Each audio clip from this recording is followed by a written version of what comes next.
મુખ્યમંત્રી પાક સંગ્રહ સ્ટ્રક્ચર યોજનામાં માંગુકા ગામમાં નરેન્દ્રસિંહ પોલુભા ગોહિલ તાલુકો ગારિયાધાર આજે આપણે એમના વાડીએ મુખ્યમંત્રી પાક સંગ્રહ સ્ટ્રક્ચર યોજનામાં જે ગોડાઉન મંજૂર થયું છે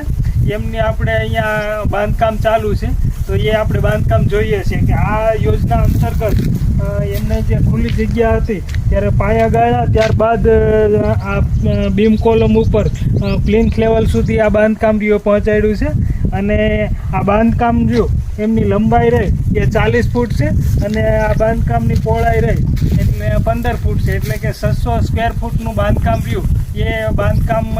બનાવવા માટેનું પ્લિન્થ લેવલે આ કામકાજ પુગાડ્યું છે તો વધુ માહિતી માટે આપણે આ બાંધકામ જેમ જેમ પૂરું થતું જશે એમ એમ વધુ માહિતી લેતા જશું આ બાંધકામમાં એમણે આ જે ભૂખરા બેલા આવે એ ભૂખરા બેલાથી આખું બાંધકામ કરવાના છે જેમ જેમ આનું બાંધકામ આગળ વધતું જશે ગોડાઉન પૂરું થશે એમ આપણે નવા વિડીયોમાં મળીશું વધુ માહિતી માટે આપણી ચેનલ કૃષિ માર્ગદર્શન સુરેશને સબસ્ક્રાઈબ કરશો વિડીયો ગમે તો લાઈક કરશો અને અન્ય ખેડૂતો સુધી આ માહિતી પહોંચાડવા વિડીયોને શેર કરશો